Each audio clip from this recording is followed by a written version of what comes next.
दोस्तों, ये वीडियो मैं थोड़ा दुख और थोड़ा हैरानी, थोड़ा गम और गुस्से के साथ बना रहा हूँ।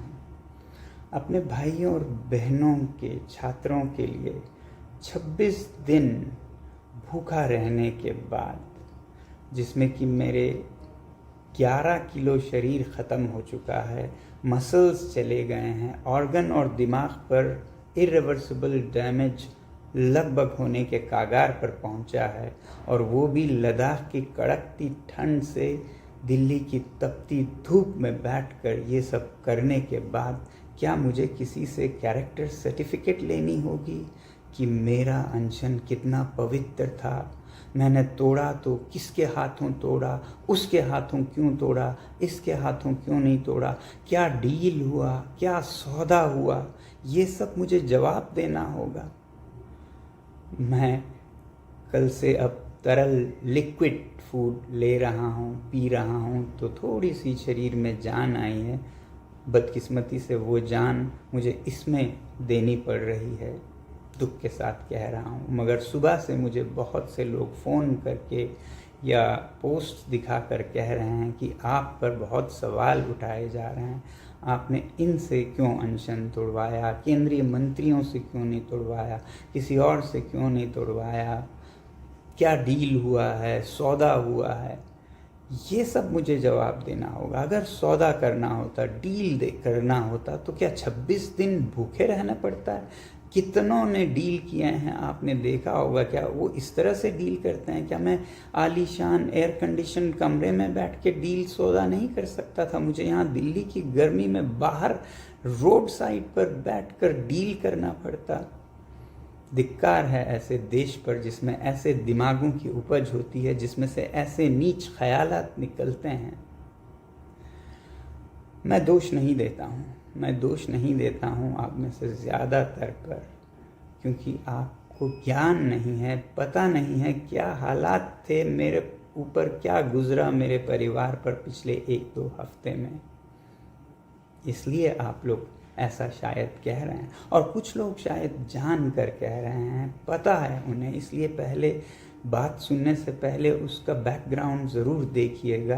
क्या उन्हें कोई खुंदक है? क्या वो किसी पॉलिटिकल पार्टी से हैं, जिस पॉलिटिकल पार्टी को किसी और पॉलिटिकल पार्टी से कुछ खुंदक है? या वो न्यूट्रल कोई आदमी कह रहे हैं? अगर न्यूट्रल कह रहे हैं तो ज़रूर उनकी बात सुनिएगा और मुझे भी बताइएगा। मैं जवाब देने की अभी भी कोशिश करूँगा, समझें या न समझें, मगर मेरी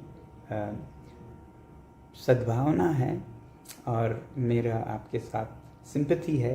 अगर आपको नहीं मालूम है क्या हुआ इन दिनों में और किन हालातों में क्यों अनशन तोड़ा और क्यों इस तरह से तोड़ा, पहले तो मैं आपको ये बताऊं कि जब मुझे सफदरजंग अस्पताल ले जाया गया ज़बरदस्ती 18 तारीख को पकड़कर, तो वो सिर्फ अस्पताल नहीं था, वो एक छावनी थी, वो एक जेल था, जहाँ पर मुझे ऐसे रखा गया जैसे कोई कैदी भी शायद ही रहता हो। हर चीज़ पर पाबंदी थी, बाहर नहीं जा सकता था कमरे से, कोई परिंदा भी पर नहीं मार सकता था हमारे कमरे तक, किसी से मिलने का कोई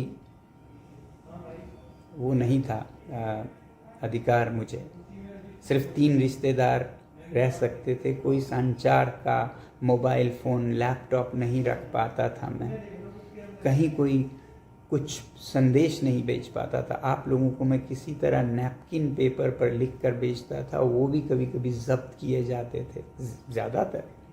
और मुझसे मिलने मेरे रिश्तेदार, मेरे दोस्त जो लद्दाख से आते थे, ख़ास हवाई जहाज़ के लंदन के बराबर टिकट देके, उन्हें भी वापस कर दिया गया। ये सब इल्लीगल था, ये सब एक तरह का नॉर्थ कोरिया बन गया था हमारा देश, और ख़ासकर जहाँ मैं था ये एक जेल खाना था। और ऐसे हालात में कई दिन गुजारने के बाद गीतांजलि, उनकी सूझबूझ और उनका कमाल है कि उन्होंने संडे, रविवार के दिन भी, जो कि 19 तारीख थी, रविवार के दिन भी दिल्ली हाई कोर्ट के हियरिंग बिठवाई और उसमें ये अपील किया, और उसमें ये कहा गया कि मैं डिटेंशन में नहीं हूँ, और उसके बाद भी ये सारा पहरा जारी रहा। फिर मंडे 20 तारीख को फिर से सिंगल बेंच हाई कोर्ट में अपील की गई, जहां रिजेक्ट हुआ। फिर 21 तारीख को ट्यूसडे डबल बेंच हियरिंग बिठाई गई, जिसमें फाइनली ये डिक्लेयर किया गया कि मैं जहां जिस अस्पताल में भी जा सकता हूं और आज़ाद नागरिक हूं। मगर उस दिन भी आपको नहीं मालूम है किन हालतों में मैं रहा। हाई कोर्ट के आदेश के बाद भी मुझे सफदरजंग से जाने नहीं दिया गया, ये कहकर कि हमें ऑर्डर नहीं आया है। 2 बजे शायद ऑर्डर दी गई, 7 बजे तक ऑर्डर को रोक के रखा गया और उन्हें नहीं दिया गया ताकि मैं न जा पाऊँ। पता नहीं मंसूबा क्या थी उनकी। रोक कर 3 घंटे सामान पैक करके हमें बिठाया गया। फिजिकली लड़ के झगड़ के हड़ताल के अंदर और एक हड़ताल करके ज़मीन पर लेटकर जो ताकत 22वें दिन मेरे में थी, वो जोर लगाकर मुझे बाहर ज़बरदस्ती निकलना पड़ा। आपको नहीं मालूम है। Ask them to arrest me. I'm a free citizen. Ask them to arrest me. Yes, arrest me. What is this? Giving me for 3 hours here on 25th day of my hunger. You all are harassing me. Not harassing you. Yes, you. If I die of stress, it will be your responsibility. What order does it number want? लेके आप लोगों को बदतमीजी कर रहे हो, order लेके आओ। हाँ, Please open. I'm going. Arrest me if you want. bloody third class people. आप जबरदस्ती क्यों बात कर रहे थे? Shameless people. This is government or this is a butcher. वो अभी अपने हॉस्पिटल का Please step aside. Arrest me if you want. You arrest me. Arrest me. You can stop me wherever. Let the nation know how. Sir, we have sent you the order number. Okay, I have sent this doctor. order ready. Sir, bar and bench का पूरा news भेजा है। वहाँ पर If I he said कि still it is not lie down here. Take pictures. Let's see who snatches your phone. Sir आपको high court का order भी नहीं आया, जैसे आता है डॉक्टर से रेडी है ऑर्डर क्यों नहीं आया? तो आपके पता कीजिए। दैट इज आप It is digitally everywhere. The world knows. Sir. Except you, the world knows.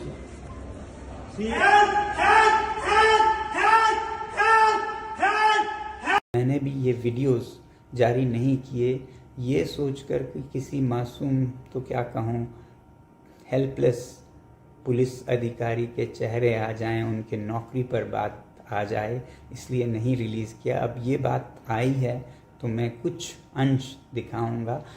ये वीडियोस भी बाहर ना जाएं, इस पर हमारे फ़ोन पर छीना झपटी हुई, तोड़ फोड़ हुआ और हमने किसी भी तरह ये वीडियोस रखे, मगर मैं रिलीज़ नहीं कर रहा हूँ। छोटा आपको एक नमूना दिखाऊंगा। ऐसे हालात से हम गए मेदांता हॉस्पिटल गुड़गांव में। हमने सोचा अब हम आज़ाद नागरिक हैं, यहाँ पर आज़ादी होगी, मगर नहीं। हमें बाद में पता चला यहाँ भी वैसी ही छावनी बनाई गई। यहाँ भी बाहर 5-10 पुलिसकर्मी, नीचे 200-300 पुलिसकर्मियों के दस्ते, पूरा हॉस्पिटल एक तरह का छावनी कैंप मिलिट्री बना दिया गया। किसी को मुझसे यहाँ भी मिलने नहीं दिया गया। बाहर जाने पे पाबंदी, हर चीज़ पे पाबंदी लगाई गई। ऐसा मेरे साथ ट्रीटमेंट किया गया। अभी भी हो रहा है, अभी भी हो रहा है। आप लोग आके देखिएगा, बहुतों में आप लोगों ने देखा है। तो 21 तारीख को ट्यूसडे को ऑर्डर के बाद रात को मैं यहाँ गुड़गांव के हॉस्पिटल वेदांता अस्पताल में पहुंचा और उसी रात देर रात केंद्रीय मंत्री जेपी नड्डा जी और जितेंद्र सिंह जी आए। मुझे बताया गया इस एजेंसी के अफसरों ने कि वो आ रहे हैं कुछ बात करने, और फिर आए और उन्होंने कहा कि आप अनशन तोड़िएगा, हम चाहते हैं अनशन आपका न रहे, वगैरह वगैरह। मैंने उन्हें कहा कि मैं यूं ही तोड़ने के लिए तो बैठा नहीं हूं, शर्तें होंगी, उनको आप माने तो मैं अनशन तोड़ भी दूंगा। तो शर्तें पूछी गई हमसे। मैंने कहा अकाउंटेबिलिटी इन एजुकेशन मिनिस्टर का रेजिग्नेशन, वैसे ही मैंने कहा जो छात्र हैं सुसाइड विक्टिम्स उनको कॉम्पनसेशन दिया जाए, पार्लियामेंट में इस इशू पर और अकाउंटेबिलिटी पर पूरा बहस किया जाए। और एक नया हमने जोड़ा कि जो भी छात्र सीजेपी के और बाकी उनके लीडरशिप जिन्होंने प्रदर्शन किया है पीसफुली जंतर मंतर पर और फिर 20 मार्च को संसद मार्च किया, उनमें से किसी पर भी कोई कानूनी कार्रवाई नहीं किए जाएंगे, एफआईआर नहीं किए जाएंगे, तब मैं ये अनशन तोड़ूंगा। तो उन्होंने एक दो को तो मानने की रजामंदी जाहिर की, 2-3 पर वो पूछ के बताएंगे ऐसा कहा और फिर वो चले गए। अगले दिन शायद वो आएंगे ऐसा मुझे बताया गया था कि आप तोड़िएगा, हम इस पे बात करके आएंगे और हाँ हम आपको अनशन तोड़वाएंगे। मगर मैं नहीं चाहता था कि मैं अनशन उनके हाथों तोड़ूं, केंद्रीय मंत्रियों के हाथों। इसीलिए मैंने मांग की कि जो हमारे अलग अलग दलों के राजनीतिक दलों के सांसद हैं वो सब जितने आ सकें आएँ और फिर हमारे छात्र नेता सीजेपी के आएँ और लद्दाख के जो नेता लद्दाख से यहाँ आए थे वो आएँ और उन सब के उपस्थिति में मैं अनशन तोड़ूं। अगले दिन मैंने इसके लिए उम्मीद की और आए भी लोग यहाँ पर। मगर अगले दिन सांसद आए कोई 15 से 20, उन्हें किसी को अंदर नहीं आने दिया गया। बाहर गेट पर खड़ा कर 3-3, 4-4 घंटे इंतज़ार करवाया गया। सीजेपी के हमारे छात्राएं आई थी, उनको भी रोक कर रखा गया। लद्दाख के नेताओं को तो पूरा आधा दिन इंतज़ार करवा के शाम को खाली हाथ लौटा दिया गया। इस तरह से उन पर क्रूरता से व्यवहार किया गया। मुझसे एक आज़ाद नागरिक से, जिसे दिल्ली हाई कोर्ट ने आज़ाद डिक्लेयर किया था, उससे मिलने तक नहीं दिया गया। अब हम इस पर कंटेम्प्ट ऑफ कोर्ट का कार्यवाही शुरू करने की सोच रहे हैं। अगर कोर्ट ने हमें कहा कि हम जहाँ चाहें जा सकते हैं, मिल सकते हैं, तो किसने और क्यों ऐसे लोगों को रोका है? तो पूरा दिन जो 22 तारीख का था वो इसी में चला गया और जो केंद्रीय मंत्री थे वो तो आए नहीं, वो अपने मीटिंग्स करते रहे। हाँ, उन्होंने एजेंसीज़ के ज़रिए मुझसे हम ये मानेंगे, ये नहीं मानेंगे, ये नेगोशिएशन पूरा दिन चलता रहा, अगले दिन तक भी, जिसमें वो इस्तीफ़ा राज़ीनामा जो धर्मेंद्र प्रधान जी का है उस पर तो वो टाइम लेना चाहते थे, अभी हम नहीं कह पाते हैं वगैरह वगैरह। कॉम्पनसेशन का उन्हें समस्या नहीं था, पार्लियामेंट में डिस्कशन पे कोई समस्या नहीं थी, मगर जो छात्रों पर कानूनी कार्रवाई नहीं होगी उस पर उन्हें बहुत एतराज़ था। और मैंने कहा इसके बिना मैं अनशन बिल्कुल नहीं तोड़ूंगा। मैं अनशन तोड़ के चला जाऊं और जो छात्र हैं उन पर एफआईआर लगे, सालों साल उन्हें कोर्ट कचहरी में, जेल में, एनएसए में जाना पड़े। मुझे पता है लद्दाख में 24 सितंबर के बाद लगभग 80 नौजवानों पर क्या क्या गुजरी हैं। मैं नहीं चाहता था कि यही यहाँ के सीजेपी के लीडर्स और छात्रों पर, वॉलंटियर्स पर हो, तो मैं उस पर अड़ा रहा कि इसके बिना मैं बिल्कुल अनशन नहीं तोड़ूंगा, चाहे मैं हफ्ता यहाँ पड़ा रहूँ। फिर आखिर उन्होंने कहा ये हम करेंगे मगर रिटन में नहीं दे सकते हैं, हम वर्बली कहेंगे। मैंने लॉयर्स से कंसल्ट किया, दिल्ली के नामी लॉयर्स, वकीलों से। उन्होंने भी कहा कि ये लिखित में तो कभी नहीं देगी सरकार, मगर हाँ वर्बल हो सकता है। मैंने नहीं माना, मैंने कहा जब तक लिखित में नहीं होगा मुझे कोई जल्दी नहीं है, मैं पड़ा रहूँगा भूखा, आप जाइए। मगर देश में जिस तरह से बढ़ता जा रहा था छात्रों का आक्रोश, उसके चलते फिर 23 तारीख यानी कि कल रात को खबर लाई गई कि वो मान गए हैं लिखित में देने के लिए भी कोई छात्रों पर कार्यवाही नहीं होगी। साथियों, मेरा इस मुद्दे पर सबसे ज़्यादा ध्यान था कंडीशंस में से कि ये जो लीगल एक्शन है, ये एफआईआर्स हैं उस पर, ना कि इस्तीफ़ा पर। जो रेजिग्नेशन है वो भी एक कारण है। मैं कह रहा था एक और वीडियो में कि मेरा दिमाग अलग तरीके से चलता है। मैं इस रेजिग्नेशन को बहुत ज़रूरी मेरे द्वारा करवाना नहीं समझता हूँ।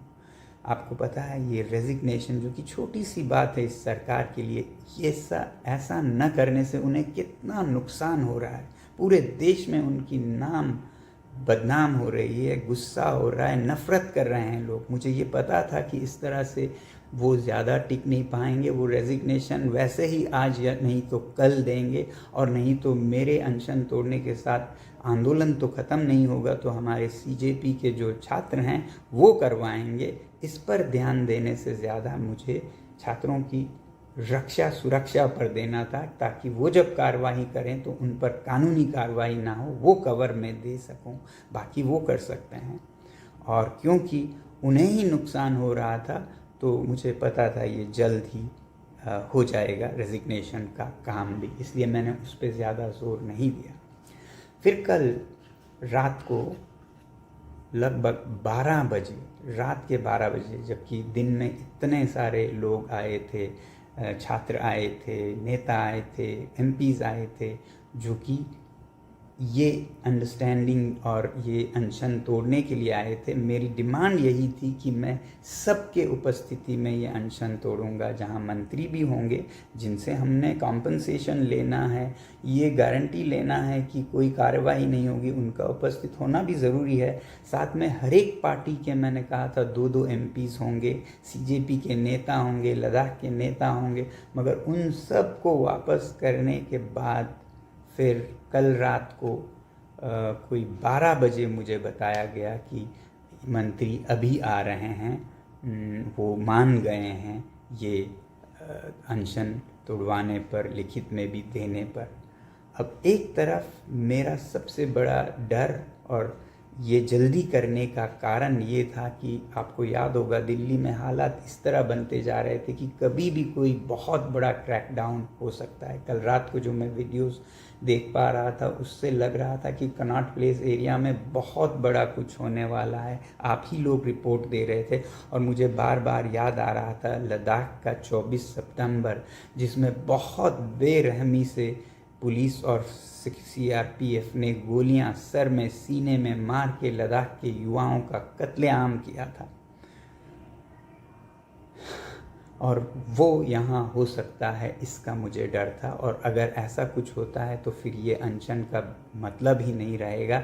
इसलिए अगर मैं अनशन तोड़ूं और ये डिफ्यूज़ कर सकूं तो शायद हिंसा रोक सकूं, ऐसा सोचकर मैं राज़ी हुआ अनशन तोड़ने को। मगर मैंने कहा मुझे इनके उपस्थिति में ही सिर्फ नहीं तोड़ना है, मुझे और लीडर्स को बुलाना है। मगर रात के 12 बजे मैं किसे बुलाता, और बुलाता भी तो घंटे लग जाते, और मिनिस्टर्स वहाँ से लगभग निकल पड़े थे। तो आनन फानन में लद्दाख के जो नेता थे वो एक ही जगह पे रहते थे, चाणक्यपुरी लद्दाख भवन में एक ही जगह पे। तो उनको मैंने बुलाने की कोशिश की। मैंने उन्हें कहा कि लद्दाख के नेता भी होंगे कम से कम, और कोई ना हो तब मैं करूँगा। मगर ये एजेंसीज नहीं मानी। उन्होंने कहा नहीं, आप उनको नहीं बुला सकते हैं, इन्हीं के उपस्थिति में कीजिए। जिस पर मैंने बिल्कुल फुट डाउन करके कहा फिर मुझे कोई साइन नहीं करना है, ना ही अनशन तोड़ना है, रहने दीजिए। फिर वो बात करने लगे। उसी बीच मैंने सोचा इनसे पूछते रहने के बजाय मैंने फ़ोन किया लद्दाख के नेताओं को। मैंने कहा आप लोग गाड़ी लीजिए और चल पड़िए यहाँ के लिए, यहाँ आएंगे, देखा जाएगा। मैं आप लोगों की उपस्थिति के बिना, सिर्फ 2 मंत्रियों की उपस्थिति में बिल्कुल अनशन नहीं तोड़ूंगा। तो लद्दाख के नेता वहाँ से निकल पड़े। जब निकल पड़ने लगे तब उन्होंने फिर मजबूर होकर उनको मदद करने लगे आने में भी। तो वो भी पहुँचे 12:30 बजे, उधर मंत्री भी पहुँचे। और क्योंकि कनॉट प्लेस में इतना बड़ा हादसा का डर था तो मैंने इसे और एक दिन टालने से मना या अच्छा नहीं समझा इसे। और जितना जल्दी मैं ये कह सकूं कि मैं अनशन भी तोड़ रहा हूं, कृपया शांति रखिए, बेहतर होगा देश के लिए। और एक जगह अगर हिंसा हो गई तो तमाम शहरों में हिंसा होगी। आप समझ सकते हैं क्या हो सकता है। आप घर बैठे सोफ़ा पर से इसके साथ क्यों अनशन तोड़ा, उसके साथ क्यों नहीं तोड़ा, बहुत आसान है आपके लिए कहना कि इसमें क्या सौदा हुआ, क्या डील हुआ, बहुत आसान है। अपने ज़बान को ज़रा तोल कर बात कीजिएगा कितना आप हानि कर सकते हैं किसी के दिल को, जो हफ्तों से घर नहीं गया है, सड़क पर बैठा है भूखा प्यासा, उस पर ऐसा बोलते हुए आप लोगों में ज़रा भी रहम नहीं आई। मैं ये पूछना चाहता हूँ। तो ऐसे हालात में जब खतरा था विस्फोटक स्थिति का, तो लद्दाख के नेताओं को लाकर उनके साथ मैंने बाकायदा लिखवा कर लिया कि कोई कार्रवाई नहीं होगी छात्र नेताओं पर, छात्रों पर, सीजेपी पर, और फिर लिखवाया कि कॉम्पनसेशन होगा, पार्लियामेंट में डिस्कशन होगा। हाँ, मैंने अकाउंटेबिलिटी के बारे में उनसे ज़रूर कहा कि आप समय लेके भी करिए, मगर ये करना होगा आपको, जोर नहीं दिया क्योंकि मुझे पता है ये वैसे भी होने ही वाला है, तो मैं और 2 दिन के लिए इसको क्यों टालता। इस जितना जल्दी होता भारत की शांति के लिए ये उतना ही काम आता, ये अनशन का तोड़ना।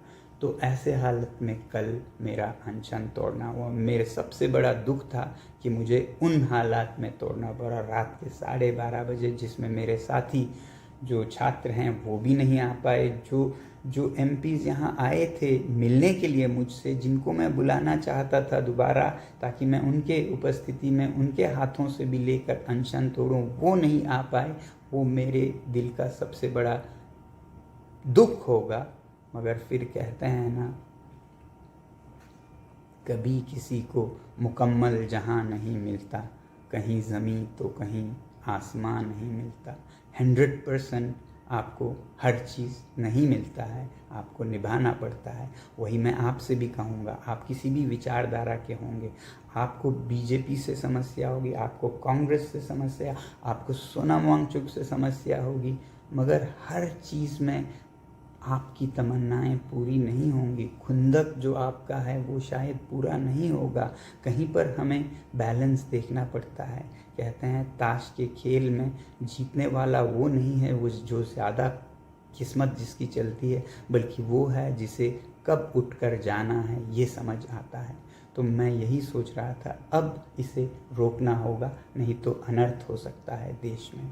तो ऐसे हालात में कल 12:30 बजे मैंने अनशन तोड़ा। अगर ये गलत था तो मैं कसूरवार हूँ, मुझे सज़ा दीजिए या मुझे माफ़ कर दीजिए। मैं शायद फिर ऐसा कभी गलती ना करूं कि अपना पूरा ज़िंदगी दे के दिल्ली के सड़क पर इन हालातों में रहूं। मगर नहीं, मेरा ख़्याल ये है कि आप अनजान हैं, आपको ख़्याल नहीं है क्या यहाँ हालात थे, कैसे मुझे रखा गया है, इस दिल्ली को कैसे नॉर्थ कोरिया बनाया गया है, जिस पर कि सवाल उठने चाहिए, जिस पर कि हम कोर्ट में भी चैलेंज करेंगे कि कैसे नागरिकों को ऐसे ट्रीट किया जाए जब दिल्ली हाई कोर्ट अपने फैसले सुनाती है। ये एक अलग चैप्टर है, मगर जो भी गुजरा है उसके बावजूद ये सब सहते हुए भूख के ऊपर ये सब हमने किया है। आपके लिए कहना बहुत आसान होता होगा, मगर हमारे लिए हर चीज़ में से गुज़रना, उसे जीना और उसमें से फिर निकल कर आना उतना आसान नहीं है। तो थोड़ी सी आप भी मन में संवेदना रखिएगा, हमदर्दी रखिएगा हमारे साथ। अभी मैं उठ के खड़ा हो भी नहीं पाया हूँ कि ऐसी बातें जो कि दिल को चीर के जाती हैं सुनने के हालत में नहीं हूँ। कृपया अपने वाणी को लगाम दीजिएगा। बोलें तो प्यार की वाणी बोलिएगा, न बोलें तो ना ही बोलें, फिर वो ज़्यादा मेरे लिए मरहम होगा। आज इतना ही। धन्यवाद। जय हिंद।